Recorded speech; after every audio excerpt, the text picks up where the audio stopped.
한국? 너 같은 시골 애가 거기서 뭐 하겠어? 여자가 혼자 외국을? 미쳤나? 외국인은 그냥 시키는 일만 해. 역시 외국인이라 그런가? 그루지아의 작은 시골 마을 카에티. 9월이 되면 포도송이마다 단물이 가득 차오르고 마을 전체가 달콤한 발효향으로 물든다. 대대로 이어진 포도밭 할아버지 때부터 써온 낡은 앞찾기 그리고 변하지 않는 일상. 이곳에서 태어난 사람들은 대부분 그렇게 살다가 그렇게 늙어간다. 24살의 나, 니노 자발리제도 그럴 운명이었다. 아침 6시면 어머니를 따라 포도밭으로 나가고 한낮에 뜨거운 햇살 아래 허리를 굽히고 저녁이면 손등이 까진 채로 집에 돌아왔다. 하루하루는 똑같았고 내일도 똑같을 것이었다. 마을 사람들은 내게 말했다. 니노 이제 시집갈 나이 아니냐? 24 이 마을에서는 늦은 나이였다. 하지만 나의 밤은 달랐다. 해가 지고 가족들이 잠든 후 나는 낡은 노트북을 켰다. 마을 카페에서 얻어온 와이파이 신호가 간신히 잡히는 방 한구석에서 나는 다른 세계를 들여다봤다. 유튜브였다. 처음엔 우연이었다.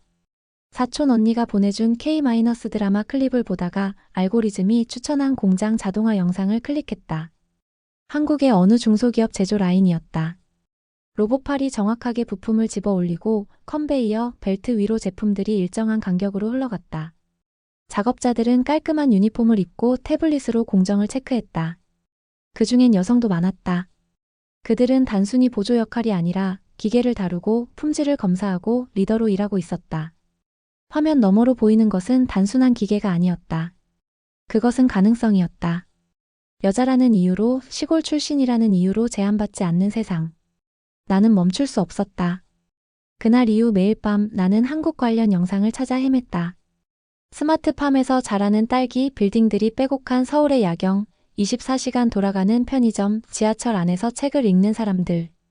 그리고 무엇보다 나를 사로잡은 건 한국에서 일하는 외국인 여성 노동자들의 인터뷰였다.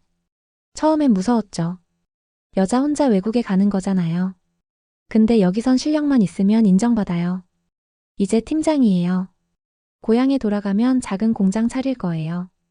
베트남에서 온 여성의 눈빛은 자신감으로 빛났다. 그 말이 내 가슴에 박혔다. 고향에 돌아가서. 그래, 도망이 아니라 준비였다. 더 나은 미래를 위한.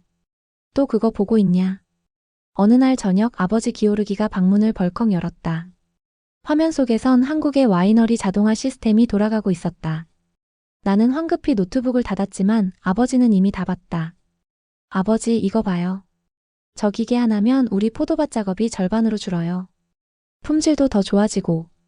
닥쳐. 아버지의 목소리는 낮고 무거웠다. 그는 내 책상 위에 놓인 한국어 기초 교재를 집어들었다. 표지에는 태극기와 안녕하세요라는 글자가 적혀 있었다. 이게 뭐냐? 한국? 한국말 공부? 저기 가서 일 좀 배우고 싶어요. 공장이든 농장이든 현대식 시스템을. 딸년이 미쳤나?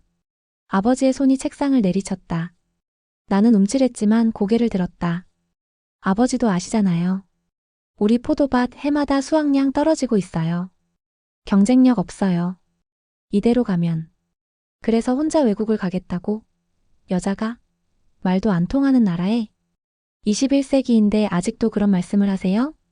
여자도 일할 수 있어요. 배울 수 있고요. 넌 시집이나 가야 해. 루칸의 아들 솔로몬 괜찮은 애잖아. 그 집도 포도밭 있고. 전 포도밭 남편감이 아니라 포도밭 기술자가 되고 싶어요. 내 목소리가 떨렸다. 아버지는 한숨을 크게 내쉬었다. 니노야. 넌 모르는구나. 외국에서 여자 혼자, 특히 우리 같은 가난한 나라 출신은. 너 무슨 일 당할지 몰라. 아버지는 그게 무서운 거야. 아버지. 나는 아버지의 눈을 똑바로 봤다. 저도 무서워요. 하지만 여기 남아서 아무것도 안 해보는 게 더 무서워요. 평생 그때 해볼 걸 하면서 사는 게요. 아버지는 고개를 저으며 나갔다. 허상만 좇지 마라. 현실을 봐라. 다음 날 저녁 오랜만에 친구 마리암을 만났다. 카페에서 차를 마시며 조심스럽게 말을 꺼냈다. 마리암, 사실 한국 가려고 알아보는 중이야. E-9 비자. 마리암의 눈이 휘둥그레졌다. 한국? 니노 제정신이야? 여자 혼자? 응. 공장에서 일하면서 기술 배우려고. 야, 솔직히 말할게. 마리암이 테이블에 몸을 기댔다. 너 거기 가서 뭐 하게? 공장 라인에서 기계 부품 조립? 대학도 안 나온 우리가? 그리고 여자라고 얼마나 무시당할지 알아? 마리암, 너도 작년에 그랬잖아. 트빌리시 가서 카페 차리겠다고. 근데 아직도 여기 있어. 왜? 무서워서잖아. 그건. 나도 무서워. 근데 시도는 해볼 거야. 내 인생이잖아. 마리암이 한숨을 쉬었다. 니노, 너 거기서 차별받고 외롭고 힘들어서 울다가 결국 돌아올 거야. 석 달도 못 버틸걸. 나는 잔을 내려놓았다. 그래, 돌아오더라도. 문을 열며 뒤를 돌아봤다. 빈손으로 오진 않을 거야. 그날 밤 어머니가 내 방에 들어왔다. 조용히 침대 옆에 앉았다. 엄마. 니노야. 어머니의 목소리는 부드러웠다. 엄마는 내 마음 알아. 엄마도 너 나이 때 수도 가서 공부하고 싶었어. 근데 할머니가 반대하셔서. 그래서 여기서 시집 오고 너를 낳았지. 어머니가 내 손을 잡았다. 엄마는 후회 안 해. 너랑 오빠 낳아서 행복해. 근데 어머니의 눈에 눈물이 고였다. 네가 나처럼 해볼 걸 하면서 살았으면 안 될 것 같아. 가봐, 니노야. 엄마가 아버지 설득할게. 대신 약속해. 힘들면 바로 연락하고 위험한 일은 절대 하지 말고. 엄마. 우리는 한참을 껴안고 있었다. 나흘 뒤 한국고용노동부에서 이메일이 왔다. 서류 합격이었다. 면접 날짜가 적혀 있었다. 손이 떨렸다. 면접장은 트빌리시의 한국 대사관이었다. 대기실에는 20명 정도의 지원자가 있었는데 여자는 나를 포함해 단 3명이었다. 남자들이 힐끔힐끔 쳐다봤다. 여자가 왜 여기 있어? 라는 시선이 느껴졌다. 니노 자발리제 씨. 내 차례였다. 한국인 면접관 2명과 통역사가 앉아 있었다. 왜 한국에서 일하고 싶습니까? 나는 준비한 답을 말했다. 저는 포도밭에서 자랐습니다. 하지만 전통만으로는 미래를 만들 수 없다는 걸 압니다. 한국에서 현대 제조 기술을 배워 제 고향의 포도 산업을 발전시키고 싶습니다. 면접관이 고개를 끄덕였다. 공장 일은 힘듭니다. 특히 여성에게는. 괜찮습니다. 나는 손을 들어 보였다. 포도 수확으로 굳은 살이 박힌 손이었다. 저는 육체 노동이 낯설지 않습니다. 그리고 배우고 싶은 마음이 있으면 힘든 건 견딜 수 있습니다. 면접관이 미소를 지었다. 열정이 있으시네요. 좋습니다. 2주 후 합격 통지서가 왔다. 나는 소리를 지르며 뛰어올랐다. 어머니가 달려왔다. 합격했어요. 엄마, 나 한국 간다. 어머니가 웃으며 울었다. 아버지는 거실에서 신문을 보는 척했지만 눈가가 붉었다. 출국 전날 밤 나는 포도밭을 걸었다. 달빛 아래 포도송이들이 은빛으로 빛났다. 어릴 적 뛰어놀던 이 땅, 할머니와 함께 포도를 땄던 이 길. 모든 게 그리울 것 같았다. 잘 다녀올게. 포도나무에 손을 얹고 속삭였다. 내가 배운 걸로 너희를 더 좋게 만들어줄게. 다음 날 아침 공항으로 가는 차 안에서 아버지가 말했다. 니노야. 힘들면 돌아와도 돼. 부끄러운 일 아니야. 네, 아버지. 그리고 아버지가 낡은 봉투를 건넸다. 첫 달 생활비. 조금밖에 없지만. 아버지. 울지 마. 내 아버지다. 공항 게이트 앞에서 나는 마지막으로 가족들을 안았다. 오빠가 말했다. 누나, 한국 남자들한테 속지 마. 나는 웃었다. 걱정 마. 나 거기 연애하러 가는 거 아니야. 그래도. 조심해. 보안 검색대를 통과하며 뒤를 돌아봤다. 어머니가 손수건으로 눈물을 닦고 있었다. 아버지는 여전히 무표정했지만 손을 들어 흔들었다. 나는 웃으며 손을 흔들었다. 그리고 고개를 돌려 게이트로 걸어갔다. 비행기 좌석에 앉아 창밖을 봤다. 트빌리시의 불빛이 점점 멀어졌다. 옆자리 할머니가 물었다. 어디 가는 거예요, 아가씨? 한국이요. 일하러요. 혼자? 젊은 아가씨가 용감하네. 나는 미소 지었다. 두려워요. 하지만 괜찮아요. 두려움은 제가 살아있다는 증거니까요. 비행기가 이륙했다. 구름 위로 떠오르며 나는 가방 속 일기장을 꺼냈다. 첫 페이지에 적었다. 2024년 10월 26일. 니노 자발리제 한국으로의 첫 비행.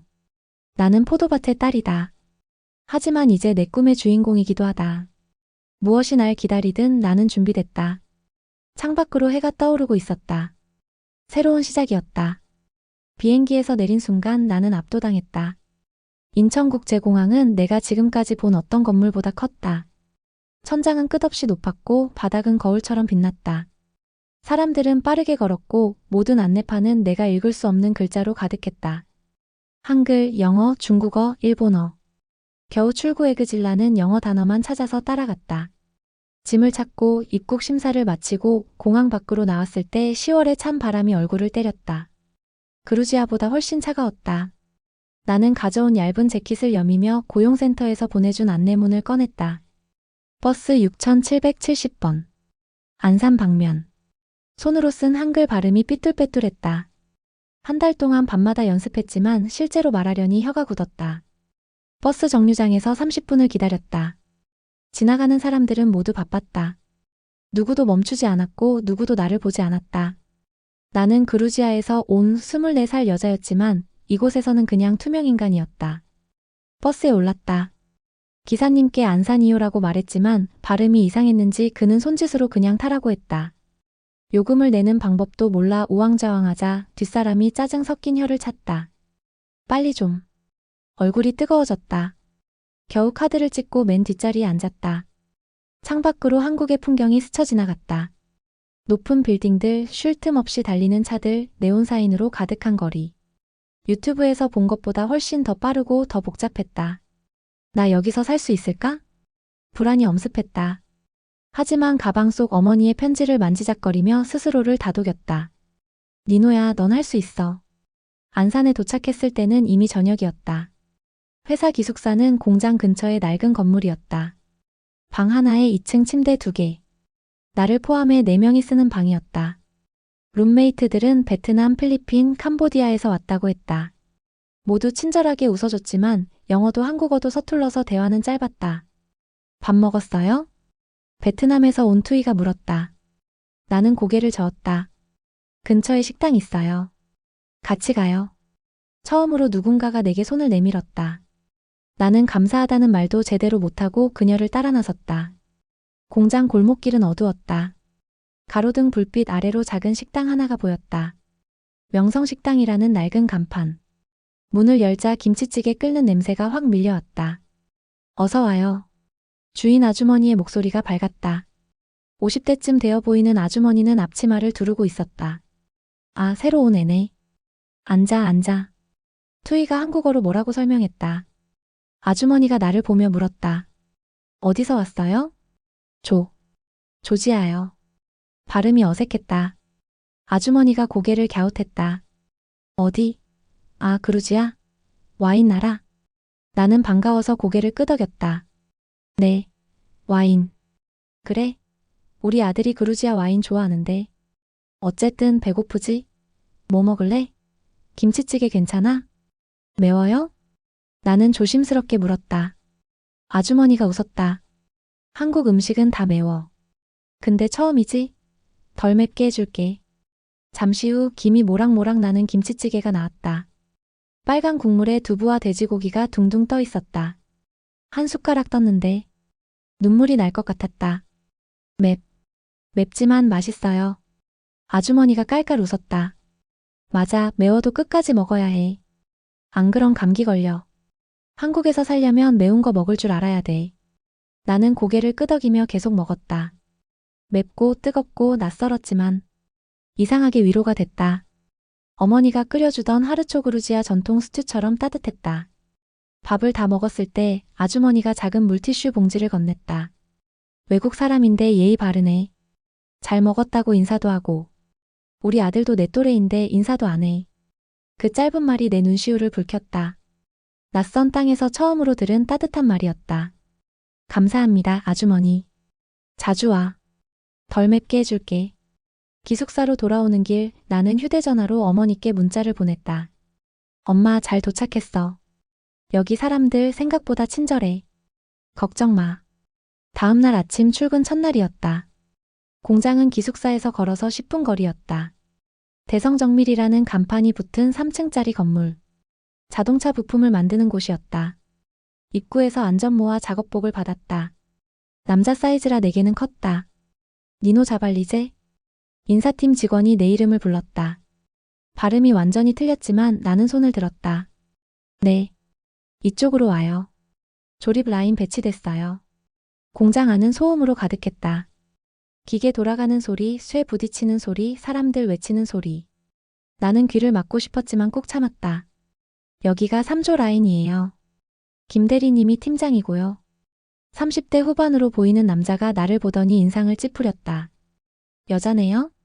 여자를 왜 조립 라인에 배치했어요? 인력이 부족해서요. 일단 써보고. 에휴. 김 대리는 나를 훑어보며 말했다. 힘들어도 울면 안 돼요. 그리고 남자 직원들 방해하지 말고. 알겠어요? 나는 참았다. 여자라서 울 거라고? 방해한다고? 네, 알겠습니다. 첫 작업은 단순했다. 컨베이어 벨트로 오는 부품의 볼트를 조이는 일. 전동 드릴을 쥐고 정해진 위치에 정확하게 조여야 했다. 처음엔 쉬워 보였는데 30분이 지나자 팔이 저려왔다. 1시간이 지나자 손이 떨렸다. 2시간이 지나자 어깨가 끊어질 것 같았다. 속도 좀 올려요. 라인 전체가 느려지잖아. 옆 작업자가 소리쳤다. 나는 이를 악물고 속도를 냈다. 그런데 너무 급하게 하다가 볼트를 놓쳤다. 부품이 바닥에 떨어졌다. 야, 뭐해? 김대리가 달려왔다. 조심하라고 했잖아요. 이거 불량 나면 책임질 거예요? 죄송합니다. 나는 고개를 숙였다. 얼굴이 뜨거웠다. 다른 작업자들이 쳐다봤다. 역시 여자는 안 돼 같은 시선이 느껴졌다. 점심시간 구내식당에서 혼자 밥을 먹고 있는데 누군가 옆에 앉았다. 처음이죠? 20대 후반으로 보이는 여자였다. 단정한 안경에 깔끔한 작업복. 명찰에는 품질관리팀 한혜진이라고 적혀 있었다. 네. 첫날이에요. 어디서 왔어요? 그루지아요. 와, 멀리서 왔네요. 적응하기 힘들죠? 혜진 씨의 목소리는 부드러웠다. 나는 겨우 고개를 끄덕였다. 괜찮아요. 다들 처음엔 그래요. 나도 처음 입사했을 때 울면서 일했어요. 진짜요? 응. 근데 버티다 보면 익숙해져요. 그리고 혜진 씨가 작은 소리로 말했다. 김대리 말 너무 신경 쓰지 마요. 원래 여자 직원한테 까다로워요. 근데 실력으로 보여주면 달라져요. 그 말이 위로가 됐다. 하지만 오후는 더 힘들었다. 작업 속도를 따라가려다 손가락을 찍었다. 피가 났지만 김대리에게 말하기가 무서워서 그냥 밴드를 붙이고 일했다. 퇴근 시간이 됐을 때는 온몸이 비틀거렸다. 일주일이 지났다. 매일이 똑같았다. 아침 7시 출근, 오후 7시 퇴근. 때로는 야근. 몸은 점점 익숙해졌지만 마음은 무뎌졌다. 어느 날 나는 작업 중 이상한 소리를 들었다. 기계에서 나는 삐걱거림. 다른 사람들은 못 들었는지 아니면 신경 쓰지 않는지 그냥 일했다. 나는 조심스럽게 김대리에게 말했다. 대리님, 저 기계 소리가 이상한 것 같은데요? 뭐? 김대리는 귀찮다는 듯 대답했다. 그냥 일이나 해요. 괜찮아요. 근데 정말 됐다니까요? 나는 입을 다물었다. 하지만 불안했다. 다음날 오후 그 기계가 멈췄다. 라인 전체가 중단됐다. 공장장이 달려왔다. 왜 미리 체크 안 했어요? 이거 수리하려면 이틀은 걸려요. 김대리가 변명했다. 죄송합니다. 확인했는데. 확인을 제대로 했으면 이런 일이 생겼겠어요? 나는 조용히 있었다. 내가 어제 말했는데 싶었지만 말하면 김대리만 더 싫어할 것 같았다. 그날 밤 기숙사로 돌아와 샤워를 하는데 눈물이 났다. 뜨거운 물과 함께 눈물이 흘러내렸다. 내가 왜 여기 있지? 왜 이렇게 무시당하면서 일해야 하지? 침대에 누워 일기장을 폈다. 어머니가 선물한 파란색 공책. 떨리는 손으로 썼다. 한국에 온 지 2주째. 오늘 또 기계가 고장났다. 내가 어제 말했는데 아무도 듣지 않았다. 여기선 아무리 열심히 해도 내 출신이 내 이름보다 먼저 보인다. 나는 니노가 아니라 외국인 여자 작업자일 뿐이다. 펜을 내려놓고 천장을 봤다. 그루지아의 별이 그리웠다. 포도밭에서 어머니와 함께 차를 마시던 저녁이 그리웠다. 휴대전화가 울렸다. 어머니였다. 니노야, 잘 지내니? 응, 엄마. 잘 지내. 목소리가 떨렸다. 어머니는 바로 알아챘다. 울었구나. 아니야, 괜찮아. 니노야. 어머니의 목소리가 단단했다. 울어도 돼. 힘들면 힘들다고 해도 돼. 근데 포기는 하지 마. 너는 거기까지 간 게 벌써 대단한 거야. 알지? 응. 엄마가 믿어. 넌 할 수 있어. 전화를 끊고 나는 다시 일기장을 펴서 마지막 줄을 추가했다. 하지만 나는 포기하지 않는다. 어머니가 보고 계시고 포도밭이 기다리고 있다. 나는 증명할 것이다. 니노 자발리제는 여기 있었다고. 창밖으로 한국의 밤하늘이 보였다. 별은 잘 보이지 않았지만 나는 알고 있었다. 별은 여전히 거기 있다는 것을. 보이지 않아도. 나는 눈을 감았다. 내일은 또 다른 하루가 올 것이다. 그리고 나는 준비되어 있었다. 한국에 온 지 한 달이 지났다. 이제 조금씩 익숙해졌다. 전동 드릴을 다루는 손놀림도 빨라졌고 컨베이어 벨트 속도에도 적응했다. 김대리는 여전히 나를 곱게 보지 않았지만 적어도 실수는 줄었다. 명성식당 아주머니는 이제 내가 들어서면 니노 왔네 하고 반겨줬다. 작은 것들이었지만 그것만으로도 버틸 수 있었다. 그런데 그날 모든 게 무너졌다. 수요일 오후였다. 나는 평소처럼 작업을 하고 있었는데 갑자기 공장 전체에 방송이 울렸다. 전 직원 작업 중단하고 제자리에 대기하십시오. 무슨 일인지 몰라 주위를 둘러봤다. 다들 수군거렸다. 뭐래? 사고 난 거 아냐? 곧 관리자 박 과장이 심각한 표정으로 들어왔다. 뒤에는 공장장과 경비원이 따라왔다. 어제 저녁 자재 창고에서 구리 와이어 2박스가 사라졌습니다. CCTV를 확인한 결과 박 과장의 시선이 나를 향했다. 니노 씨 어제 야근했죠? 심장이 멎는 것 같았다. 네. 했는데요. 몇 시까지 남아 있었어요? 9시쯤까지요. 불량품 재작업하라고 해서. 혼자 남아 있었나요? 잠깐요. 김대리가 끼어들었다. 니노 씨가 혼자 남았다고요? 왜 저한테 보고 안 했어요? 대리님이. 그냥 하고 퇴근하라고. 내가 언제? 김대리의 목소리가 높아졌다. 나는 당황했다. 분명히 그가 불량품 처리하고 문 잠그고 나가라고 했었다. 박 과장이 팔짱을 끼고 나를 봤다. 니노 씨 솔직히 말해요. 창고 쪽에 간 적 있어요? 창고요? 아니요. 저는 작업장에만. 확실해요? 네. 목소리가 떨렸다. 억울함과 두려움이 섞였다. 그런데 왜 하필 니노 씨가 혼자 남아있던 날 물건이 사라진 거죠? 박 과장의 말에 작업장이 싸늘해졌다. 동료들의 시선이 느껴졌다. 수군거림이 시작됐다. 외국인 노동자 도난 사건 뉴스에서 봤는데. 아, 그거 나도 봤어. 중국인이었나? 조용히들 하세요. 김대리가 소리쳤지만 이미 늦었다. 의심의 눈초리가 나를 에워쌌다. 니노 씨 일단 사무실로 가죠. 이야기 좀 해야겠어요. 나는 다리에 힘이 풀렸다. 하지만 고개를 들고 걸었다. 주위 사람들이 쳐다봤다. 누군가는 고개를 저었고 누군가는 역시라는 표정을 지었다. 사무실로 가는 복도가 끝없이 길게 느껴졌다. 나는 안 했는데. 정말 안 했는데. 머릿속이 하얘졌다. 사무실 문이 열렸을 때 혜진 씨가 있었다. 잠깐만요. 혜진 씨가 박 과장을 막아섰다. CCTV 다시 확인했어요? 확인했죠.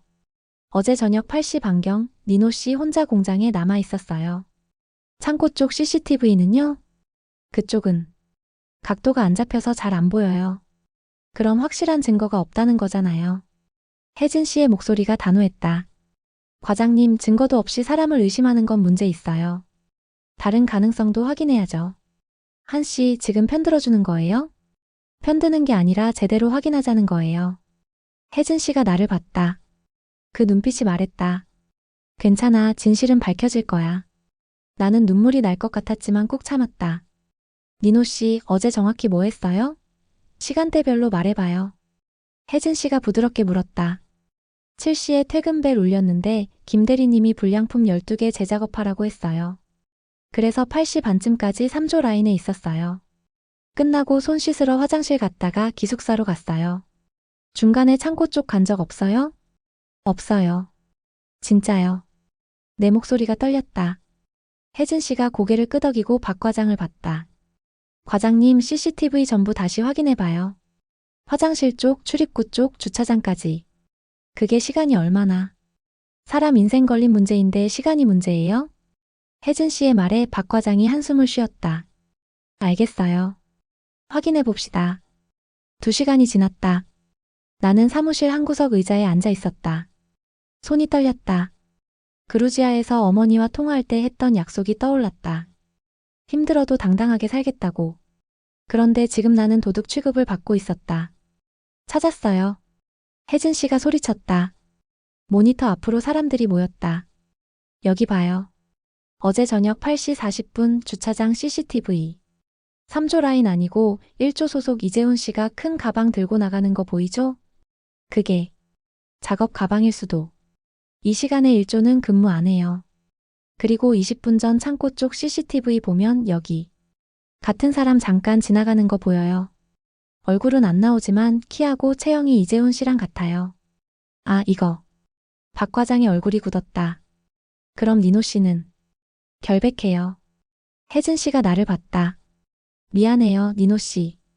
제대로 확인도 안 하고 의심해서. 나는 아무 말도 할 수 없었다. 그저 눈물이 흘러내렸다. 억울함, 안도감, 분노, 모든 감정이 뒤섞였다. 울지 마요. 혜진 씨가 내 어깨를 두드렸다. 당신 잘못 아니에요. 한국 사람들이 잘못한 거예요.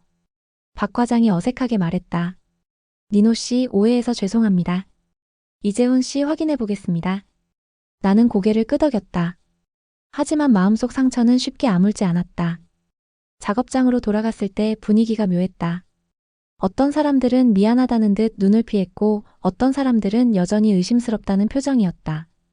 김 대리는 아무 말 없이 작업 계속하세요 라고만 했다. 퇴근 후 나는 공장 뒤편 벤치에 혼자 앉아 있었다. 하늘은 어두워졌고 찬바람이 불었다.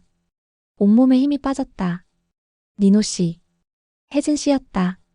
손에 캔커피 2개를 들고 있었다. 춥죠? 이거 마셔요. 따뜻한 캔이 내 손에 쥐어졌다. 나는 감사하다는 말 대신 울음이 터졌다. 왜 울어요? 이제 괜찮잖아요. 아니에요. 괜찮지 않아요. 나는 떨리는 목소리로 말했다. 다들 나를 믿지 않았어요. 증거도 없이 나를 의심했어요. 외국인이라서. 가난한 나라에서 왔다고. 니노 씨. 혜진 씨가 내 옆에 앉았다. 한국에서도 오해는 흔해요. 한국 사람끼리도 그래요. 근데 중요한 건 그 오해를 풀려고 노력하는 사람이 있다는 거예요. 그게 진짜 한국이에요. 진짜 한국이요? 응. 한국은 완벽하지 않아요. 편견도 있고 차별도 있어요. 근데 그걸 바꾸려는 사람들도 있어요. 나 같은 사람. 혜진 씨가 웃었다. 나도 여자라는 이유로 공장에서 무시당했어요. 여자가 무슨 품질 관리냐 그랬죠. 근데 버텼어요. 실력으로 증명했어요. 지금은 인정받아요. 니노 씨도 그럴 거예요. 나는 캔커피를 한 모금 마셨다. 달고 따뜻했다. 혜진 씨. 고마워요. 당신이 아니었으면. 괜찮아요. 우리 같은 사람들이 서로 도와야죠. 우리 같은 사람들이요? 응. 세상이 쉽게 인정 안 해주는 사람들. 여자, 외국인, 젊은 사람. 근데 우리가 더 강해요. 왜냐면 더 많이 싸워봤으니까. 혜진 씨의 말에 나는 조금 웃을 수 있었다. 당신 같은 사람 덕분에. 나는 혜진 씨를 봤다. 한국이 다시 좋아졌어요. 처음엔 후회했어요. 왜 여기 왔나? 근데 당신 같은 사람이 있어서 버틸 수 있을 것 같아요. 니노 씨는 강해요. 오늘 봤잖아요. 울지도 않고 화내지도 않고 담담하게 말했어요. 나였으면 소리 질렀을 거예요. 우리는 한참을 벤치에 앉아 있었다. 말은 없었지만 위로가 됐다. 나 혼자가 아니라는 것, 누군가는 내 편이라는 것.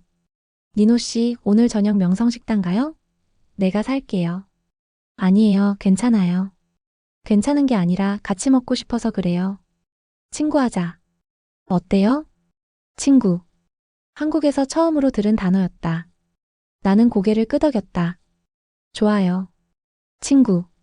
명성식당에서 김치찌개를 먹으며 혜진 씨는 한국 생활에 대해 이것저것 조언해줬다. 어떤 은행이 좋은지, 어디서 싸게 물건 살 수 있는지, 한국어 공부는 어떻게 하는지. 그리고 니노 씨 이거 명심해요. 한국 사람들 처음엔 차갑지만 시간 지나면 달라져요. 신뢰가 쌓이면 진짜 따뜻해요. 시간이 얼마나 걸려요? 사람마다 다르죠. 근데 포기하지 않으면 언젠가는 인정받아요. 기숙사로 돌아와 침대에 누웠다. 오늘은 최악의 하루였지만 동시에 가장 중요한 하루이기도 했다. 나는 일기장을 펴고 썼다. 오늘 나는 도둑 취급을 받았다. 증거도 없이 그저 외국인이라는 이유로. 화가 났다. 울었다. 포기하고 싶었다. 하지만 한혜진이라는 사람을 만났다. 그녀는 내 편이 돼줬다. 그녀는 말했다. 오해를 풀려는 사람이 진짜 한국인이라고. 나도 그런 사람이 되고 싶다. 오해를 풀고 편견을 깨고 진실을 증명하는 사람. 마지막 줄을 쓰고 나는 전화기를 들어 어머니께 메시지를 보냈다. 엄마, 오늘 힘든 일 있었어. 근데 괜찮아. 나 여기서 친구 생겼어. 이름은 혜진. 정말 좋은 사람이야. 한국에도 좋은 사람 많아. 조금씩 알아가고 있어. 메시지를 보내고 나는 창밖을 봤다. 한국의 밤하늘에는 별이 잘 보이지 않았다. 하지만 나는 이제 알았다. 별은 보이지 않아도 거기 있다는 것을. 그리고 좋은 사람들도 처음엔 보이지 않지만 시간이 지나면 만나게 된다는 것을. 나는 눈을 감았다. 내일은 또 다른 하루가 올 것이다. 그리고 나는 준비되어 있었다. 그 사건 이후 나는 달라지기로 결심했다. 더 이상 외국인 여자로 머물지 않겠다고. 실력으로 증명하겠다고. 억울함을 에너지로 바꾸기로 했다. 매일 밤 기숙사로 돌아오면 샤워도 하기 전에 책상에 앉았다. 한국어 기초교재, 작업 매뉴얼, 유튜브 강의. 룸메이트 투이가 물었다. 니노, 너 매일 공부해? 안 피곤해? 피곤해. 근데 해야 돼. 왜? 일만 잘하면 되잖아. 나는 고개를 저었다. 아니야. 언어를 못하면 영원히 시키는 일만 하는 사람이야. 나는 생각하는 사람이 되고 싶어. 투이는 이해 못한다는 표정을 지었지만 나는 상관없었다. 나만의 싸움이었다. 작업 매뉴얼을 한 줄씩 번역했다. 처음엔 한 페이지에 2시간이 걸렸다. 모르는 단어를 사전에서 찾고 문장 구조를 분석하고 의미를 이해하려고 애썼다. 볼트 체결 토크 값, 공차 허용 범위, 분량 판정 기준. 어려운 전문 용어들이었지만 하나씩 익혔다. 밤 12시가 넘어서야 잠자리에 들었다. 아침 6시에 일어나 출근했다. 몸은 피곤했지만 머리는 점점 맑아졌다. 니노 씨, 이거 분량 아닌가요? 어느 날 옆 작업자가 물었다. 나는 부품을 자세히 봤다. 매뉴얼에서 본 내용이 떠올랐다. 아니요. 이 정도 스크래치는 허용 범위예요. 0.3 이하니까요. 너 그거 어떻게 알아? 매뉴얼에 나와 있어요. 작업자가 놀란 표정을 지었다. 야, 너 매뉴얼 읽었어? 한국말로? 네, 공부하고 있어요. 그 순간 김대리가 지나가다 멈췄다. 니노 씨, 매뉴얼 읽을 줄 알아요? 네. 아직 어렵지만 읽을 수 있어요. 김대리의 표정이 묘하게 바뀌었다. 놀람과 인정이 섞인 얼굴. 외국인 중에 매뉴얼 읽는 사람 처음 봤네요. 그 말이 칭찬인지 놀림인지 모르겠지만 나는 그냥 고개를 숙였다. 일주일 후 사건이 터졌다. 3조 라인에서 갑자기 불량률이 급증했다. 정상적으로 100개 만들면 23개 불량이 나오는데 그날은 20개가 넘게 나왔다. 공장장이 직접 내려왔다. 뭐 때문이죠? 김대리가 당황하며 이것저것 확인했다. 기계 설정값, 부품 상태, 작업자 실수 여부. 하지만 원인을 찾지 못했다. 나는 조용히 라인을 관찰했다. 뭔가 이상했다. 소리? 아니면 움직임? 그때 컨베이어 벨트 한쪽 롤러가 미세하게 흔들리는 게 보였다. 저기. 나는 조심스럽게 손을 들었다. 뭐요? 김대리가 짜증 섞인 목소리로 물었다. 컨베이어 벨트 롤러요. 저기 왼쪽 3번째. 흔들려요. 뭐가? 김대리가 가까이 가서 봤다. 처음엔 보이지 않았다. 하지만 자세히 보니 정말 미세하게 틀어져 있었다. 그것 때문에 부품이 정확한 위치에 안착되지 않았고 볼트 체결이 어긋난 것이었다. 이거 맞네요. 김대리가 중얼거렸다. 정비팀 불러요. 롤러 교체. 1시간 후 롤러를 교체하자 불량률이 정상으로 돌아왔다. 공장장이 김대리에게 물었다. 어떻게 찾았어요? 김대리가 잠시 망설이더니 대답했다. 니노 씨가. 찾았습니다. 공장장이 나를 봤다. 니노 씨? 어떻게 알았어요? 저 매뉴얼 공부하다가 컨베이어 벨트 불량 증상 봤어요. 비슷해서. 대단하네요. 공장장이 고개를 끄덕였다. 외국인 직원 중에 이렇게 꼼꼼하게 보는 사람 처음 봐요. 그 말에 주변이 조용해졌다. 동료들이 나를 다시 보는 느낌이었다. 하지만 나는 여기서 멈추고 싶지 않았다. 며칠 밤을 새워 개선안을 작성했다. 컨베이어 벨트 롤러를 주기적으로 점검하는 체크리스트, 불량 증상별 대응 매뉴얼, 작업자 교육 자료. 서툰 한국어로 그림을 그려가며 만들었다. 혜진 씨에게 보여줬다. 니노 씨, 이거 직접 만들었어요? 네. 이상한가요? 아니야. 진짜 잘 만들었어요. 이거 공장장님께 보고해야 해요. 제가요? 당연하죠. 니노 씨가 만든 건데. 근데 제 한국어 실력으로. 그럼 내가 도와줄게. 보고서 같이 만들어요. 당신 이름으로. 혜진 씨는 약속을 지켰다. 내가 만든 자료를 정리하고 내 이름을 함께 올려 공장장에게 보고했다. 니노 자발리제 한혜진 공동 작성. 보고서 첫 페이지에 우리 이름이 나란히 적혀 있었다. 가슴이 뛰었다. 이틀 후 공장장이 나를 불렀다. 니노 씨 앉아요. 긴장한 채 의자에 앉았다. 공장장이 보고서를 책상에 놓고 말했다. 이거 정말 당신이 만든 거예요? 네. 혜진 씨가 도와줬지만 내용은 제가. 대단해요. 공장장이 미소를 지었다. 솔직히 말할게요. 처음엔 외국인 직원들한테 큰 기대 안 했어요.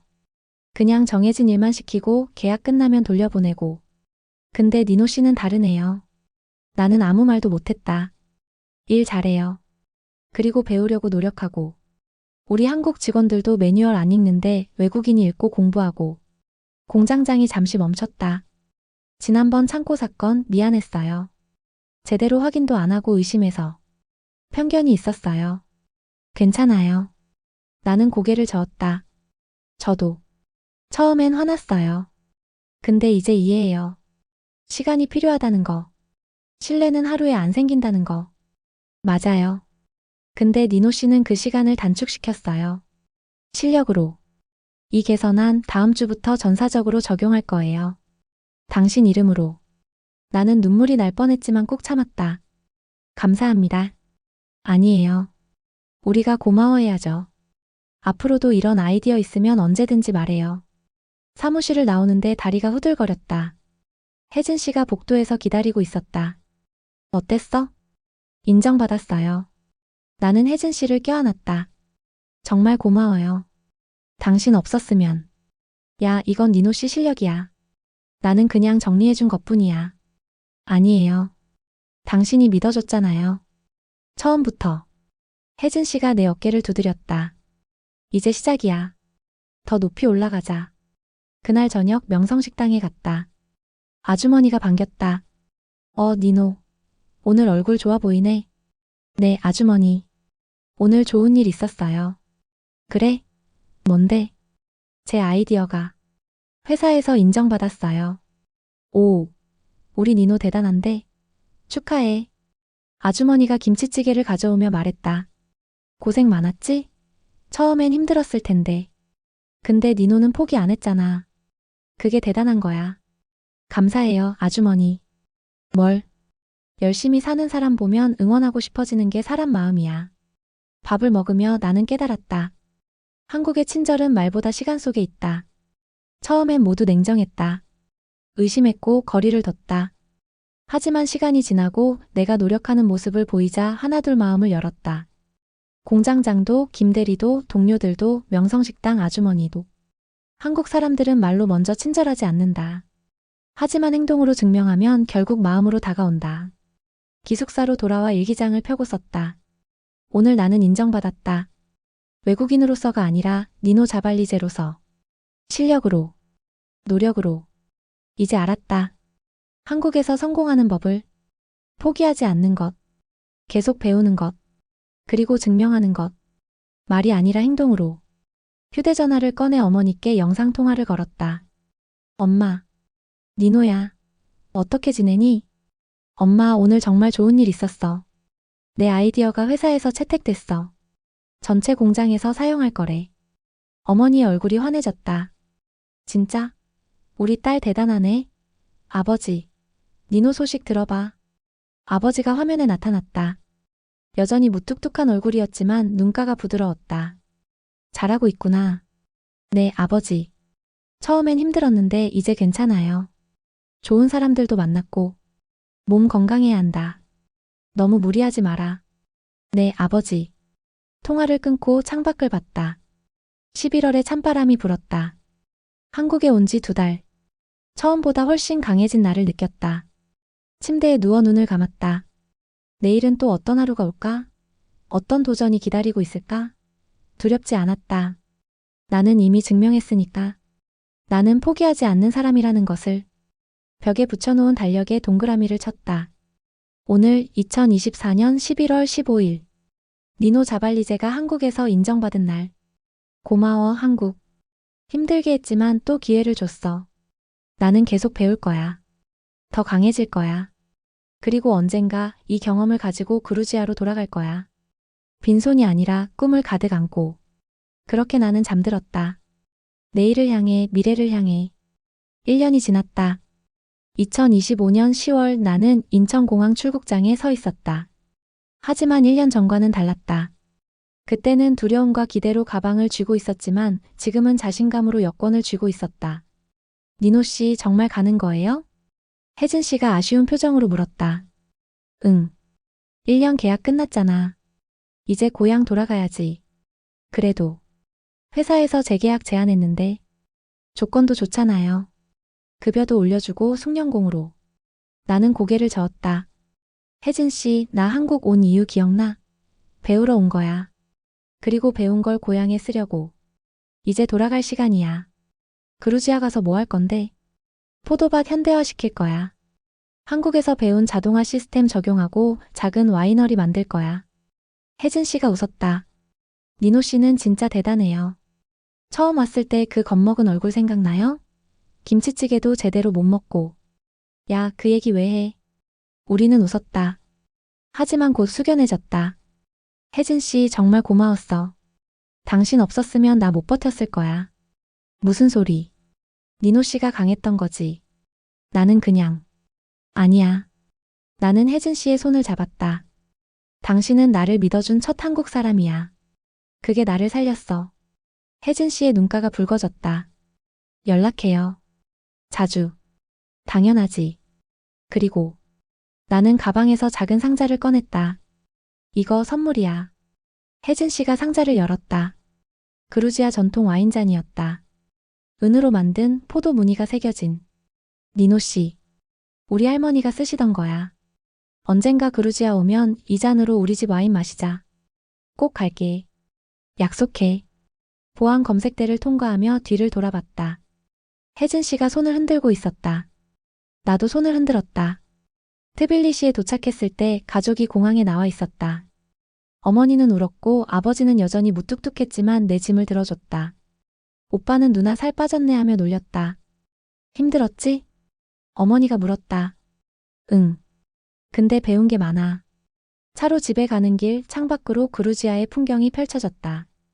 1년 만에 보는 고향. 모든 게 작아 보였다. 아니, 내가 커진 걸까?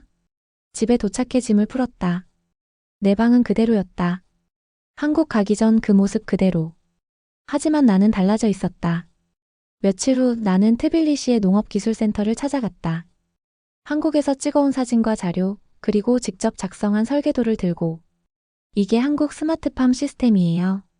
온도, 습도, 일조량 자동 조절. 우리 포도밭에 적용하면. 담당자가 관심 있게 들었다. 이거 직접 배운 거예요? 네. 1년 동안 한국 공장에서 일하면서 배웠어요. 제조 자동화 시스템이랑 원리가 비슷해요. 대단하네요. 근데 비용이. 저도 알아요. 그래서 작게 시작하려고요. 우리 집 포도밭 일부에만 시범 적용하고 효과 보면 확대하는 거죠. 담당자가 고개를 끄덕였다. 정부 지원 프로그램 알아볼게요. 청년 농업인 지원 사업 있거든요. 희망이 보였다. 일주일 후 루카가 찾아왔다.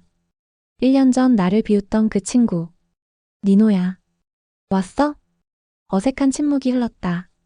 루카가 먼저 입을 열었다. 그때 미안했다. 한국 간다고 했을 때 비웃어서. 괜찮아. 아니야, 괜찮지 않아. 루카가 고개를 숙였다. 너 없는 동안 생각 많이 했어. 나는 왜 여기 그대로 있나? 왜 아무것도 시도 안 하나? 너는 용기 내서 갔는데. 루카, 너 보니까 부끄러워. 나는 1년 동안 뭐 했나 싶어서. 나는 루카의 어깨를 두드렸다. 아직 늦지 않았어. 나도 한국 가서 배웠어. 시작은 언제든 할 수 있다는 거. 그래도 나는. 루카, 내 프로젝트 도와줄래? 포도밭 현대화. 나 혼자는 못해. 같이 하자. 루카의 눈이 빛났다. 진짜? 응. 우리 마을 전체를 바꾸는 거야. 같이. 그날부터 루카와 나는 매일 만났다. 설계도를 보며 논의하고 자재를 알아보고 농업센터와 미팅했다. 마리암도 합류했다. 나도 끼워줘 하며. 한 달이 지나자 작은 시스템이 완성됐다. 우리 집 포도밭 한쪽에 자동 관수 시스템과 온도 센서. 한국에서 배운 원리를 그루지아 환경에 맞게 변형한 것. 아버지가 말했다. 이게 정말 작동할까? 해봐야 알죠, 아버지. 스위치를 켰다. 센서가 토양 습도를 측정하고 자동으로 물이 공급됐다. 정확한 양, 정확한 시간에. 오. 아버지의 얼굴에 감탄이 서렸다. 이거. 정말 되네. 아버지, 이제 시작이에요. 다음엔 수학 자동화도 할 수 있어요. 그날 저녁 가족이 모여 앉아 와인을 마셨다. 아버지가 잔을 들었다. 니노야, 아버지가 틀렸다. 너를 못 믿어서 미안했다. 아버지, 넌 우리 마을의 자랑이야. 한국까지 가서 배워온 용감한 딸. 어머니가 내 손을 잡았다. 고생 많았지? 아니야, 엄마. 값진 경험이었어. 하지만 마음 한구석이 허전했다. 한국이 그리웠다. 혜진 씨와의 저녁, 명성식당, 아주머니의 김치찌개, 공장의 소음까지도. 그때 이메일이 왔다. 한국고용노동부였다. 니노 자발리제 쉽게. 귀하를 한마이너스 조지아 기술 교류 프로그램 코디네이터로 초청하고자 합니다. 조지아 와이너리와 한국 중소기업 간 기술 협약을 담당하게 됩니다. 관심 있으시면 회신 바랍니다. 나는 소리를 질렀다. 엄마, 아빠, 이것 봐. 가족이 모였다. 이메일을 읽어주었다. 다시 한국 가는 거야? 오빠가 물었다. 응. 근데 이번엔 달라. 단순 노동자가 아니라 두 나라를 연결하는 사람으로. 아버지가 웃었다. 그래, 가거라. 이번엔 자랑스럽게 보내준다. 2주 후 나는 다시 인천공항에 있었다. 하지만 이번엔 E-9 비자가 아니라 E-7 비자 특정 활동 비자를 받고 왔다. 짐도 마음도 달랐다. 공항 도착 게이트에 혜진 씨가 서 있었다. 니노. 혜진 씨. 우리는 껴안았다. 한 달 만이네. 보고 싶었어. 나도. 공항 밖으로 나오며 혜진 씨가 물었다. 한국 아직 어렵지 않아? 나는 웃었다. 어렵지. 근데 그게 좋아. 왜? 한국은 나를 시험하거든. 계속. 근데 그 시험이 나를 성장하게 만들어. 처음엔 무서웠는데 이제는 기대돼. 다음엔 어떤 도전이 올까? 혜진 씨가 내 어깨를 두드렸다. 니노 씨 완전 달라졌네요. 1년 전 그 겁먹은 얼굴 어디 갔어요? 그 니노는 그루지아에 두고 왔어. 이제 나는 새로운 니노야. 택시를 타고 가며 창밖에 서울을 봤다. 높은 빌딩들, 빠르게 오가는 사람들, 네온사인. 1년 전엔 압도당했는데 이제는 익숙했다. 아니, 익숙함을 넘어서 편안했다. 새 숙소에 짐을 풀고 책상에 앉았다. 가방에서 파란색 일기장을 꺼냈다. 1년 전 어머니가 준 그 공책. 빈 페이지들이 내 이야기로 가득 찼다. 마지막 페이지를 폈다. 펜을 들고 썼다. 2025년 11월 26일. 니노 자발리제 한국 재입국. 1년 전 나는 이 나라를 두려워했다. 낯설고 차갑고 이해할 수 없는 곳이었다.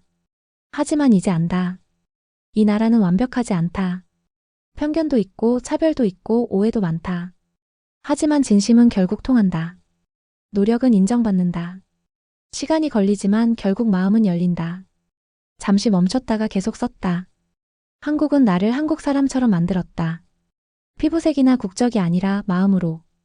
포기하지 않는 마음, 계속 배우려는 자세, 어려움 속에서도 희망을 찾는 힘. 이것이 한국인의 정신이고 이제는 나의 정신이기도 하다. 마지막 줄을 쓰고 창밖을 봤다. 서울의 야경이 펼쳐졌다. 반짝이는 불빛들. 고마워, 한국. 나를 시험했지만 동시에 키워줘서. 이제 나는 두 나라의 다리가 될 거야. 그루지아와 한국을, 포도밭과 공장을, 전통과 현대를 연결하는 사람. 휴대전화를 꺼내 어머니께 문자를 보냈다. 엄마, 잘 도착했어. 이번엔 다른 느낌이야. 마치 집에 온 것 같아. 한국도 이제 내 집이 됐어. 그루지아가 내 뿌리라면 한국은 내 날개야. 두 나라 모두에서 나는 니노 자발리제야. 침대에 누워 눈을 감았다. 내일부터 새로운 일이 시작된다. 조지아 와이너리 대표들을 만나고 한국 기업들과 협약을 맺고 두 나라의 기술을 교류하는 일. 어렵겠지. 분명히. 하지만 나는 준비되어 있다.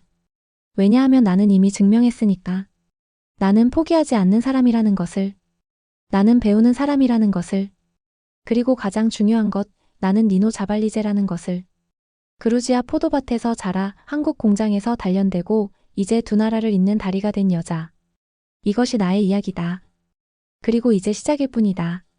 창밖으로 첫눈이 내리기 시작했다. 한국의 겨울. 춥지만 아름다운. 마치 내 여정처럼. 나는 미소 지으며 잠들었다. 내일을 향해, 미래를 향해.